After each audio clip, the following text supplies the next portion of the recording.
El padre Sergio Gómez Tey gentilmente nos atiende para profundizar en esta historia que mañana tiene, por el 350 aniversario de este hecho, una misa en la Basílica. Padre, ¿qué tal? Buen día. Alejandro Eschafino lo saluda. ¿Cómo le va?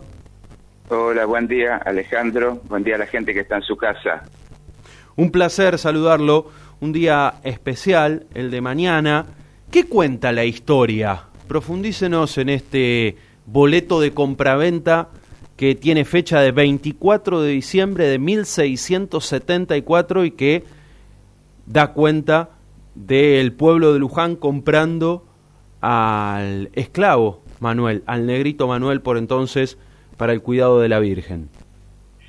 Mira, el hecho histórico fue el siguiente. El milagro ocurre a orillas del río Luján, como todos sabemos, por eso la Virgen lleva el nombre del río, pero el lugar exacto es a la altura de Celaya, en Villa Rosa. Ahí Manuel cuidó la imagen 40 años, hasta que Ana de Matos compró la imagen y la trajo a sus tierras aquí, junto al río Luján, pero río arriba, en lo que hoy es nuestra ciudad de Luján.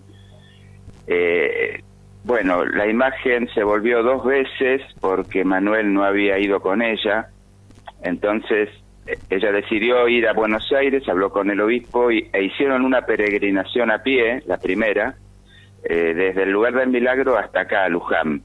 Y Manuel vino con la imagen y se quedó, y la Virgencita ya no se volvió más. Entonces se armó un lío jurídico porque los que eran dueños del negro Manuel reclamaban que Manuel se había ido de su lugar.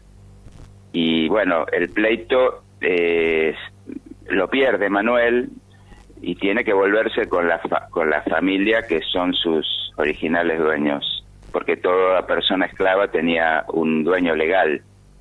Y bueno, en esa situación, la gente devota de la Virgen de Luján, no tenemos que entender el pueblo de Luján como una localidad ya armada, era gente que vivía en torno al río, río arriba, río abajo, que había formado una cofradía, la cofradía de la Virgen de Luján, y Cebrián de Velasco, que es el presidente de la cofradía, y Ana de Matos también, y mucha otra gente devota, toman la decisión de comprar a Manuel por 250 pesos. El documento de compra-venta es lo que conocemos gracias a una investigación que se hizo de los archivos allá por el año 70 y que permitió encontrarlo, un documento extraordinario. Imagínate que estamos hablando de 350 años atrás. Ese documento está en el Archivo General de la Nación y es el que nos describe este hecho, ¿no? Que la gente, para que Manuel siga haciendo lo que venía haciendo durante toda su vida, esos 40 años que estuvo con la Virgen, pueda pertenecerle a ella y de hecho, de ese modo, no tener un dueño humano que le diga a dónde tiene que ir. Así que ese es un poco el sentido que tiene la memoria de este documento, que como decías vos al principio, son 350 años de su escritura, y casualmente o no, pero en esta fecha tan significativa, el 24 de diciembre, ya a la puerta del nacimiento del Emanuel, del Niño Dios, es que lo compra el pueblo de Luján a Manuel, el esclavo de la Virgen. Ni más ni menos, y con ese documento, con ese hallazgo que fue clave, ¿no?, de esa especie de boleto de compra-venta que tiene la fecha del 24 de diciembre de 1674, es decir, 44 años después de lo que fue el milagro de la Virgen, y ya con un negrito Manuel en este pago, ¿no?, bien cerca. Claro, y mirá que en el documento habla de Manuel, oriundo de Costa de los Ríos, que es una zona del Atlántico africano, y dice un esclavo de unos 70 años, o sea que ya era un hombre adulto mayor cuando se lo destina para que esté con la Virgen, ¿no? Con lo cual, en el momento del milagro, Manuel sería un jovencito de unos 20 y tantos años de edad. No un niño exactamente, sino un jovencito. Es importante que la gente haya decidido comprarlo, porque el significado que tiene es no hay Virgen de Luján sin Manuel, porque Manuel la cuidó muchos años. Gracias a él, a su dedicación, a su amor, a su entrega, la Virgen se conservó, y el pueblo peregrino fue atendido, porque él recibía a la gente, le contaba la historia, le ponía el aceite de la Virgen a los enfermos. Es decir, no hay Virgen de Luján sin Manuel, y no hay Virgen de Luján sin el pueblo peregrino, ¿no? Esta es una enseñanza linda para nosotros hoy en el presente, que ya tenemos una historia recorrida, ¿no? Nos acercamos a los 400 años del milagro en el 2030, pero bueno, estamos justamente haciendo memoria para que todos podamos conocer bien la historia y valorarla, ¿no? Sí, sí, y qué importante que se haya indagado mucho tiempo después, ¿no? En esta cuestión y pudiendo acceder a un documento que todavía estaba conservado, como este boleto de compraventa. Este fue el padre Juan Presa, un hombre de Morón, que trabajó mucho él determinó bien el lugar del milagro, que en un principio se pensaba que era en Exaltación de la Cruz. Sabemos bien ahora que es en la zona de Villarrosa, Celaya, y el otro logro del padre Presa en esa época en que él trabajó sobre Luján es esto, ¿no? El hallazgo del documento que certifica con contundencia inapelable la existencia de Manuel. Esto no es una leyenda, Luján, claro, ni un invento de nadie, es un hecho histórico con un significado profundísimamente religioso, y para nuestra patria, porque finalmente de lo que hablamos es de aquella que es la mamá, por decirlo así, de nuestra querida Argentina, ¿no? Con todo lo que significa que ella haya elegido un esclavo en primer lugar, es decir, los pobres, los descartados, los que son no tenidos en cuenta, están en el corazón de la Virgen primero que nadie, ¿no? Así que es un buen mensaje para esta Navidad. Acá en Luján vamos a hacer la Navidad humana, que es justamente que la gente más pobre tenga la posibilidad de festejar con una rica comida el nacimiento de Jesús. Y bueno, cada vez que hacemos algo por una persona humana, estamos haciendo lo que hizo la Virgen, ¿no? Que a que no era casi tenido como un ser humano, un esclavo, ella lo puso junto a sí, y aunque él la cuidaba, ella lo cuidó a él, ¿no? Y lo ayudó a vivir y a ser libre. Este es el mensaje, me parece, que podemos recoger hoy en día, ¿no? Sí, sí, de hecho a uno le llama la atención que haya vivido tantos años, ¿no?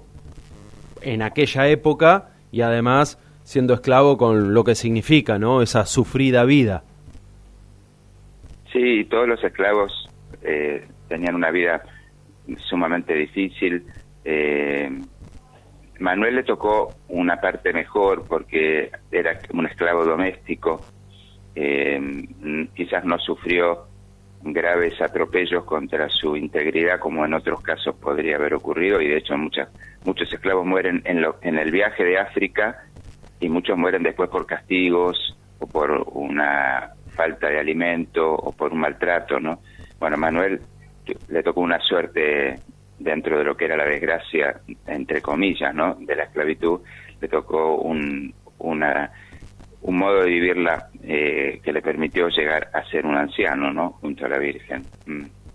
Y esa decisión de cuidar la imagen desde aquel primer momento hasta que la imagen es traída es comprada por Ana de Matos y se hace este movimiento, esta transacción del pueblo de Luján, por entonces, ¿no?, el pago, comprándolo a él para que la siga cuidando, esa decisión de vida, ¿no?, de Manuel, ¿a qué nos remite o cómo se la ve históricamente según lo que se pudo reconstruir? Evidentemente él, hay un misterio en la relación de él con la Virgen, a pesar de su africanidad, su cultura, su modo de vida. Él enseguida se identificó con ella, la sintió como madre, su madre que le habían quitado al traerlo aquí. Él la encontró en la imagen de la Virgen. No sabemos con precisión cómo habrá sido todo, pero intuimos que hay un camino ahí de fe, ¿no? y bueno, a mí me gusta decirlo, lo que Dios unió, que no lo tenemos que separar, ¿no? Parafraseando la Biblia, había una unión muy grande entre madre e hijo, ¿no? Y por eso Manuel expresaba, y de hecho en el pleito se defendió diciendo, soy de la Virgen nomás, recordando lo que el hombre que lo había comprado le había dicho cuando lo dejó con la imagen para que la cuide, vos sos de la Virgen, tenés que cuidarla. Eso era bastante común, que hubiera esclavos dedicados al culto, a una imagen, a una capilla, era propio de la época, ¿no?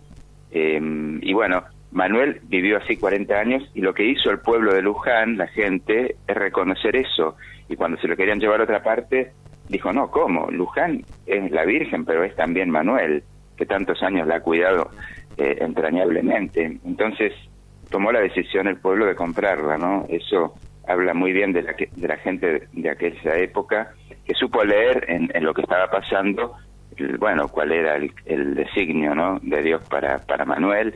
Y bueno, eso le permitió a Manuel terminar sus días junto a la Virgen y a Ana de Mato, primero en la casa de Ana de Mato y luego en la capilla, de lo que se llamó la capilla de Montalvo, que es el cura al que Manuel le devuelve la vida, curándolo con el aceite, y que termina la primera capillita ahí a 30 metros de lo que hoy es la basílica, ¿no? Cuando termina un poco toda esa etapa, Manuel finalmente muere. ¿Qué puede contarnos de aquellos pobladores que decidieron comprar a Manuel para que venga hacia aquí y siga el cuidado? Mira, no hay muchos datos así documentales, ¿no? Pero lo que sabemos que en ese tiempo la gente, bueno, en general venía de Europa, eran o portugueses o españoles, después el criollo, que es el que van haciendo acá, y también el mestizaje que se fue dando con indígenas y con africanos, ¿no? Seguramente en las orillas del río Luján había gente de todo este tipo, ¿no? Los que deciden son quienes tienen alguna posibilidad económica de poner el dinero como para la compra de Manuel, pero puede ser también que haya habido gente muy pobre que haya colaborado, incluso otros esclavos, ¿no? Porque los esclavos solían tener también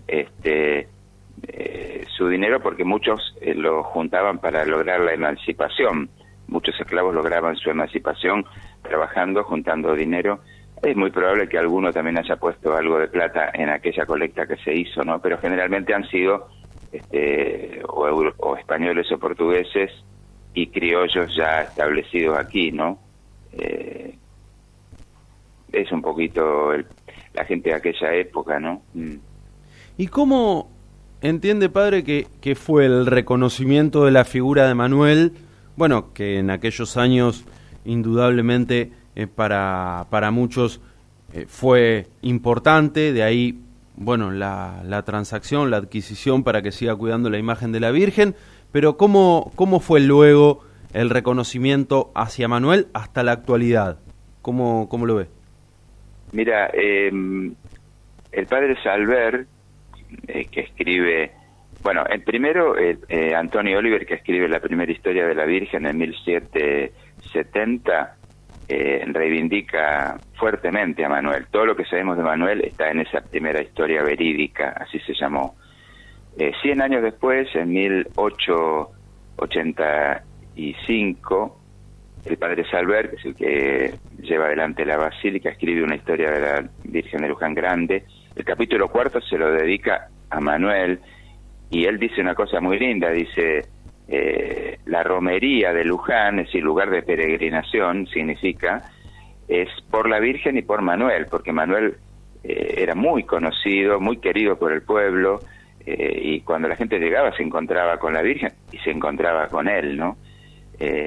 Bueno, esa presencia de Manuel junto a la Virgen fue reconocida de manera, digamos así, no siempre igual, ¿no?, a lo largo de la historia. Quizás también todo este proyecto argentino de no tener en cuenta al indígena y al descendiente de África de fines del siglo XIX, la generación del 80, así llamada, que procuró hacer una Argentina blanca, quizá haya influido en que un negro junto a la Virgen haya sido menos recordado y haya sido en algún sentido en algunos momentos olvidado, ¿no? Ya te digo, el Padre Presa, segunda mitad de la década del siglo XX, reivindica la figura de Manuel, y bueno, y en este último tiempo, en estos últimos 50 años, desde la peregrinación juvenil, se lo empieza como a reconocer, y ahora estamos en una etapa ya última, que sería este camino que se está haciendo para que Manuel sea beatificado, ¿no? Nuestro arzobispo de Mercedes Luján, Jorge Eduardo Jennings, llevó hace un mes toda la documentación de la causa a Roma, y bueno, está se entregó todo lo diocesano, un gran esfuerzo hizo la diócesis de Mercedes Luján por recoger toda la documentación con el padre Durán como postulador, y ahora bueno, estamos esperando, hay que esperar unos meses a que allí en Roma se evalúe esta documentación, y bueno, seguramente vamos a tenerlo a Manuel reconocido, bueno, como venerable, y en un segundo momento después como beato, que es la primera instancia antes de ser santo, ¿no? Ojalá que Francisco pueda hacer algo en esto, porque él lo quiere mucho a Manuel, sabe muy bien su importancia junto a la Virgen, así que sería una alegría, ¿no?, para el Papa poder intervenir directamente en este proceso, ¿no? Bueno, tal vez 2025 sea el año, entonces, con esta presentación que ya han hecho hace poquito. Sí, seguramente para el reconocimiento de que sea venerable, seguro, porque no creo que sea más de un año este camino. Te cuento algo muy lindo también, que es para Luján y la gente que está en su casa. A fines del año que viene se va a hacer acá en Luján un encuentro de la gente de la Pastoral Afro de toda América, acá en Luján, desde el 3 al 8 de noviembre. Justamente eligieron a Argentina por este acontecimiento, ¿no?, de que la patrona de la patria tiene un esclavo africano como hijo muy querido. Así que bueno, va a venir gente, unas 200 personas más o menos, de distintos países americanos con raíz afro, ¿no? Bueno, Brasil, Colombia, Perú, Venezuela, Ecuador, México, la zona del Caribe. Así que vamos a tener aquí en Luján para fin de año que viene también un acontecimiento que tiene que ver con Manuel, ¿no? Bien, importante, y ya marcado en la agenda. Mañana entonces, padre, con motivo de cumplirse este 350 aniversario, una misa en la Basílica. ¿A qué hora? ¿De qué se trata? Sí, es la misa de las 8, que siempre se celebra, y bueno, la hemos pedido. Nosotros somos de una asociación que se llama Negrito Manuel, somos un grupo de sacerdotes y de muchachos, y también algunas mujeres, que bueno, que estamos con la Virgen, la llevamos a misionar, que es lo que hacemos, ¿no?, a peregrinar. Así que nos juntamos algunos, no es un horario fácil tan temprano y un día de trabajo, el 24 de hecho para mucha gente trabaja, pero bueno, que se sepa, ¿no?, que vamos a rezar por Manuel para que sea pronto glorificado y reconocido en este aniversario de que el pueblo de Luján lo compró, y le vamos también a pedir a Manuel que nos ayude a estar siempre cerca de la Virgen, ¿no?, como él estuvo, y a ser hermanos unos con otros. Padre, gracias por este contacto, un placer. Gracias a vos y un saludo muy grande a toda la gente. Feliz Navidad. Un placer. Sergio Gómez Tey con nosotros.